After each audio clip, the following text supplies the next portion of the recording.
High Facebook friend, আসসালামু আলাইকুম। কেমন আছেন আপনারা?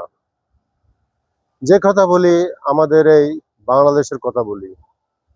বাংলাদেশ একটি সুন্দর দেশ। কি নেই এই দেশে?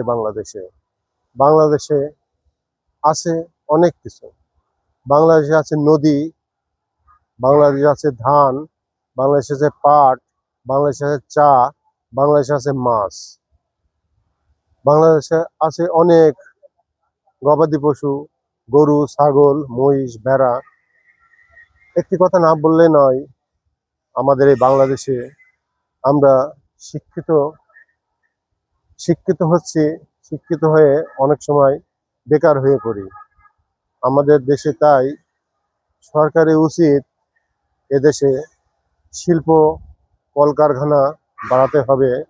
এবং শুধু সরকারই নয়, এদেশে যারা বিত্তবান ব্যক্তি তারাও এই বাংলাদেশের 64টা জেলাতেই শিল্প কলকারখানা গড়ে তুলতে হবে। তা না হলে আমাদের দেশ বেকারের সরাসরি। এই বেকার থেকে আমাদের জীবনকে রক্ষা করতে হবে। বেকার জীবন একটি অভিশাপ। এই বেকারত্ব একটি মানুষের পরিবার থেকে অনেক লাঞ্ছিত ও বঞ্চিত হয়ে থাকে। তাই আমাদের সবাইকে এগিয়ে চলতে হবে। আমাদের শিল্প কলকারখানা, আমাদের পাট শিল্প, আমাদের চামড়া শিল্প, আমাদের চা শিল্প, আমাদের পোশাক শিল্প, আমরা এই শিল্পের কলকারখানা এদেশে বাড়াতে হবে। সবাই মিলে আমাদের কাজ করতে হবে।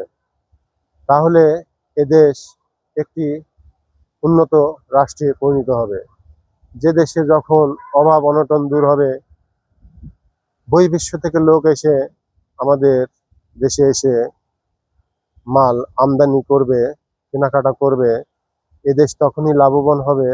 এদেশের মানুষের তখন আয় রোজগারও বেড়ে যাবে। তাই বাংলাদেশে সীমিত আয় রোজগারের মানুষ জীবন ধারণ করতে তাদের হিমশিম খেতে হয়। তাই বন্ধুরা, আমরা যেন দোয়া করি এই বাংলাদেশকে আল্লাহ পাক আমাদের সহায়তা করে। বাংলাদেশের মানুষ যেন উদ্যোগ নিয়ে আমাদের দেশে শিল্প কলকারখানা আমরা যেন বাড়াতে পারি। এবং প্রত্যেক জেলায় শিল্প কলকারখানা হলে আমাদের বেকার দূর হবে। Unemployment problem in our country day by day. আমাদের বেকার সমস্যা দূর করতে হবে। আমরা শুধু শিক্ষিত হলে হবে না, আমাদের কাজ করে দেখাতে হবে। এই কাজের মাধ্যমে আমাদের জীবিকা ও জীবন নির্ভর করে। তাই বন্ধুরা, আপনারা সবাই ভালো থাকবেন। খোদা হাফেজ।